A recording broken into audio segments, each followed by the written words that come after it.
Hello everyone, welcome to career launcher. आ गए हैं डेली न्यूज़ एनालिसिस में। मैं प्रवीण चौबे आपके सामने एक नए वीडियो के साथ। और आज का जो वीडियो है उसका टॉपिक है multi national Naval exercise Kakadu. जैसा कि नाम सुनते हैं, ककाडू एक मिलिट्री एक्सरसाइज है, एक तरह का एक्सरसाइज है जिसमें बहुत सारे कंट्री पार्टिसिपेट करते हैं। तो ये इस तरह का जो नाम होता है ना ककाडू, बहुत कन्फ्यूज़न होता है किस दो कंट्री के बीच में है। जैसे कि एग्जांपल मैं दूं तो बोलूं सिम्बैक्स। तो सिम्बैक्स आप इजीली अंडरस्टैंड कर लोगे कि ये सिंगापुर और इंडिया के बीच का एक्सरसाइज है। लेकिन ककाडू इस तरह के नाम जो आते हैं, यूनिक नेम आते हैं, ये एग्ज़ाम में अक्सर पूछे जाते हैं कि आपको इसके बारे में कितना नॉलेज है। तो इसी वीडियो पर हम लोग बात करेंगे multi national Naval exercise Kakadu. देखिए यहाँ पर नाम से अगर एग्जाम में आपको एजुकेटेड गेस जिसको कहते हैं ना, गेस करना है, उसमें अगर आपको जानना है तो ये जानिए multi national Naval. Naval means क्या है कि मैरीटाइम है, सम नेवी से रिलेटेड है। एक्सरसाइज ककाडू, अब इस इमेज में देख सकते हैं कि total number of 14 Nations, 14 countries की जो नेवीज हैं इस एक्सरसाइज में पार्टिसिपेट करेगी। तो ये डिस्कशन इसलिए हो रहा है क्योंकि इंडिया से भी, इंडिया की जो नेवी है वो भी पार्टिसिपेट कर रही है, जो इंडिया के लिए एक बहुत बड़ी बात है। क्यों बड़ी बात है? क्योंकि आपको पता है कि इंडिया का भी जो प्रोजेक्ट है, इंडिया का जो मिशन है वो किस बारे में है कि किस तरह से मैरीटाइम सिक्योरिटी को प्रमोट किया जाए, इंडो पैसिफिक रीजन को किस तरह से एक पीसफुल इन्वायरमेंट बनाया जाए जहां पर ट्रेड हो सके। तो जितने भी इनिशिएटिव इंडिया के आप देख रहे हैं रिसेंट में, ऑस्ट्रेलिया के साथ, देखिएगा फिलीपींस के साथ, वियतनाम के साथ, जो बॉन्डिंग हो रहा साउथ ईस्ट एशियन नेशन के साथ, वो एक्चुअली इसीलिए हो रहा है कि इंडिया इंडो पैसिफिक रीजन पे ज़्यादा से ज़्यादा कंट्रोल कर सके और उसको पूरी तरह से ट्रेड कर सके। ठीक है, तो इस एक्सरसाइज को करते हैं आगे। ये न्यूज़ में क्यों आया, जैसे मैंने आपको बता दिया, न्यूज़ में आने का रीज़न एक ही है क्योंकि रिसेंटली हमारे कंट्री से जो INS सतपुड़ा, रिमेंबर एग्जाम में आपसे पूछा जा सकता है, INS Satpura and P8I maritime petrol aircraft. Maritime petrol aircraft means ये एयरक्राफ्ट का काम क्या होता है, जो मैरीटाइम सिक्योरिटी को, जो भी वेपन्स हैं या आर्मी ऑफिसर्स हैं या जो भी सोल्जर्स हैं, उनको एक जगह से कोस्टल सिक्योरिटी गार्ड के लिए लाया जाता है। Of the Indian navy rich Darwin. कहाँ पर? डार्विन। डार्विन कहाँ पर है आपका? ऑस्ट्रेलिया में। ये लोकेशन आप देखिए डार्विन। आपसे एग्जाम में पूछा जा सकता है डार्विन किस सी को फेस करता है, किस सी से उसका बॉर्डर टच करता है, तो यहाँ पर है ताइमोर सी। ठीक है, ये सब कुछ होते हैं, मैप से रिलेटेड क्वेश्चंस आ सकते हैं एग्जाम में। और आप जब ऑस्ट्रेलिया का मैप देखोगे तो इसमें बहुत ही क्लियरली आपको दिखेगा कि ये जो है ये है ग्रेट बैरियर रीफ। ये जो ग्रेट बैरियर रीफ है ये वर्ल्ड का सबसे लार्जेस्ट कोरल रीफ है। ठीक है, ये भी आपको जीके पॉइंट ऑफ व्यू से इंपॉर्टेंट है। और यहाँ पर एक तस्मान सी कभी कभी पूछता है, तस्मानिया आइलैंड है। ठीक है, तस्मान सी हो गया, पैसिफिक ओशन का पार्ट है। और इसके ऊपर इंडोनेशिया आप देख सकते हैं, इंडोनेशिया कंट्री है। ठीक है, तो इसमें क्या है कि डार्विन इन ऑस्ट्रेलिया ऑन 12 सितंबर 2022, 12 सितंबर को पहुंच गया for participation in the multi national exercise Kakadu. Okay, hosted by the royal Australian Navy. कौन होस्ट कर रहा है? The royal Australian Navy. ठीक है, 2022 का जो मल्टी नेशनल एक्सरसाइज है उसमें हमारे कंट्री से INS Satpura and P8I maritime petrol जो एयरक्राफ्ट है वहां पार्टिसिपेट करने के लिए पहुंच गया है। अब ये क्या है? ये 2 सप्ताह चलेगा exercise. This is a 2 week long exercise both in harbour and sea. Harbour means coastal area को सिक्योरिटी करना, और जो सी होता है जिसके मिड पॉइंट ऑफ सी है वहां पर भी इसका एक्सरसाइज होगा, involving ships and maritime aircraft from 14 navies. ठीक है, अब एग्जाम में आपसे पूछ सकता है कि ये ककाडू एक्सरसाइज में कितनी कंट्री पार्टिसिपेट किए? 14। तो यहां पर जो डाटा है वो इंपॉर्टेंट होता है, 14 नेवीज। ठीक है, during the harbour phase of the exercise the ships crew will engage in operational planning. They will operational planning. Suppose कोई भी चीज़ हो सकता है, रीजन साइक्लोन आ गया, सुनामी आ गया, या किसी कंट्री से किसी तरह का कुछ डिस्प्यूट हो गया, या कोई भी पायरेसी की भी प्रॉब्लम्स आप देखते हैं ज़्यादा होता है, तो ऑपरेशनल प्लानिंग के लिए interactions and sports activity will be also with participating navies. तो ये सारे चीज़ जो हैं उनके ऑब्जेक्टिव हैं, ये सारे चीज़ पे उनका मतलब कि एक प्रॉपर वे में प्लानिंग के साथ उस किसी भी मिशन को अचीव करना है। तो ये एक्सरसाइज ककाडू। ठीक है, आगे पढ़ते हैं, इसमें क्या इंपॉर्टेंट है। दूसरा इंपॉर्टेंट चीज़ है यहाँ पर ऑन 6 मई 1993। ये कब स्टार्ट हुआ?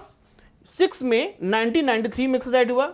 ये जो एक्सरसाइज है Kakadu, an international fleet consisting of ships from 4 navies, पहले जब स्टार्ट हुआ 1983 में तो 4 नेवीज 4 कंट्री के थे, conducted fleet entry into Darwin harbour to commence the fleet, okay, and concentration period is exercise Kakadu 1, और इसका नाम दिया गया exercise Kakadu 1।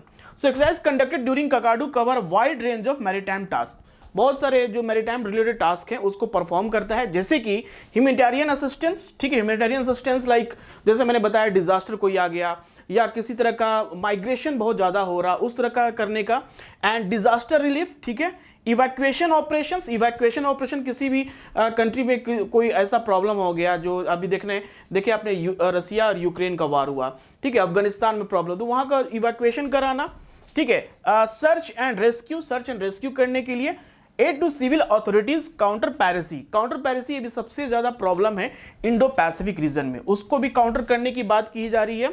Maritime strike and interdictions, maritime mobility and amphibious operations, so ये सारे objective हैं एक्सरसाइज ककाडू में। ये इंडिया को एक बहुत बड़ा एक एडवांटेज है कि India will participate and India will learn different types of procedure to how to protect our country, हमारा जो कोस्टल सिक्योरिटी है उसको किस तरह से स्ट्रांग बनाया जाए और दूसरे कंट्री के साथ कितना अच्छा बॉन्डिंग हो, ये एक्सरसाइज से हमें ज़्यादा बेनिफिट होगा, ठीक है। अब बात करते हैं जो हमारे कंट्री के दो जो चीज़ पार्टिसिपेट किए हैं, INS सतपुरा जो है उसके बारे में पढ़ते हैं कि ये क्या है और ये इतना इंपॉर्टेंट क्यों है। So INS Satpura is an indigenously designed Shivalik class 6000 tons guided missile stealth frigate, ठीक है, तो ये क्या है, शिवालिक क्लास 6000 टन्स, पूरे भारत के इसमें जितने भी टेक्नोलॉजी है वो क्या है, इंडिजीनियस है, हमारे देश के हैं टेक्नोलॉजी, इसमें जो टूल्स यूज़ किए हैं हमारे खुद के बनाए हुए हैं, तो इसका मतलब क्या है कि पूरा इंडिजीनियस है। और स्टील्थ फ्रिगेट है, फ्रिगेट जैसे मैंने बताया क्या, फ्रिगेट मीन्स हो गया दैट प्रोटेक्ट दी एयरक्राफ्ट जो होते हैं, जैसे कि INS अभी आपको पता रिसेंटली लॉन्च हुआ, उसको प्रोटेक्ट करने के लिए this frigates. It is equipped to seek and destroy adversaries in air, surface and under sea, तो इसमें जो फंक्शंस होते हैं, जो टेक्नोलॉजीज होते हैं, that will be helpful for air defence के लिए भी है, सरफेस मतलब जो वाटर का जो सरफेस है, अगर वहां सामने से कोई शिप आ रहा, कोई ऐसा वेपन एनिमीज का कोई शिप आ रहा तो उसको प्रोटेक्ट करेगा, और अंडर सी मीन सबमरीन्स का भी प्रोटेक्शन के लिए ये काम करता है। It is a part of the eastern fleet based eight Visakhapatnam, ठीक है, ये पॉइंट हुआ इसके लिए। दूसरा यहां पर है P8I जो कि सेकेंड है, पार्टिसिपेट किया है इसमें। It is a long range multi mission maritime petrol aircraft being manufactured by Boeing for the Indian navy, ये किसने मैन्युफैक्चर किया, इंडियन नेवी के ने मैन्युफैक्चर किया है। It replace the ageing fleet of the Indian navy's Tupolev Tu-142 aircraft. So P8I aircraft is variant of P8A, a sodium multi-mission maritime aircraft operated by the US Navy, जो US Navy का था जिसको हम लोग ने use किया था पहले, उसको रिप्लेस किया है। It was designed to protect the coastline and territorial water of India, जो हमारा टेरिटोरियल वाटर है, जैसे कि आपको पता है कि अगर 12 नॉटिकल माइल्स तक आता है तो वो इंडिया का टेरिटोरियल वाटर आता है, उसके बाद 24 नॉटिकल माइल्स कंटिग्यूअस जोन आता है, और उसके बाद 200 नॉटिकल माइल्स का आता है exclusive economic zone. It can conduct anti submarine warfare, ठीक है, anti surface warfare, intelligence, maritime patrol and surveillance and reconnaissance missions, ये सारी चीज को ये प्रमोट करता है और इससे हमारे कंट्री को काफी फायदा होता है। अब इस एक्सरसाइज के बारे में, in recent years Kakadu has grown to be one of the largest joint exercise in the Indo Pacific region. जैसे मैंने बताया इंडो पैसिफिक रीजन को इंडिया का क्या टारगेट है कि किस तरह से इसको मोर पीसफुल इन्वायरमेंट बनाया जाए, ओके, कॉम्बैट पायरेसी जो है वो सबको खत्म किया जाए, ओके। लाइक अदर एक्सरसाइज आपको पता है मालाबार एक्सरसाइज जो है ये भी एक मल्टी नेशनल एक्सरसाइज है, participate by India, US, Japan और ऑस्ट्रेलिया, ये 4 कंट्री पार्टिसिपेट करते हैं। It is a royal Australian navy led exercise supported by the royal Australian air force, ठीक है। The exercise is the royal Australian air navy flagship being regional international engagement activity and has grown in size and complexity since its inception in 1993. ये year याद रखना जरूरी है, किस साल ये स्टार्ट हुआ था। The exercise is for the both harbor and sea stage and involves ships and maritime aircraft from 14 navies, ठीक है, 14 navies 14 कंट्री पार्टिसिपेट करते हैं। The theme of the 2022 exercise क्या था, partnership, leadership and friendship. This is the theme of this year 2022 exercise है, उसका है partnership है, लीडरशिप है एंड फ्रेंडशिप को प्रमोट करना। Partnership means partnership in the sense of promotion, equal objective को अचीव करना कि इंडो पैसिफिक रीजन को अच्छा से रखना है, वहाँ पर ट्रेड हो प्रॉपर वे में, एंड लीडरशिप को प्रमोट करना एंड फ्रेंडशिप को प्रमोट करना। This are the some of the important points. तो इसी के साथ ये वीडियो खत्म होता है। आई होप ये वीडियो आपको काफ़ी सारे इन्फॉर्मेशन देगा। मिलते हैं नेक्स्ट वीडियो में। Thank you, good bye.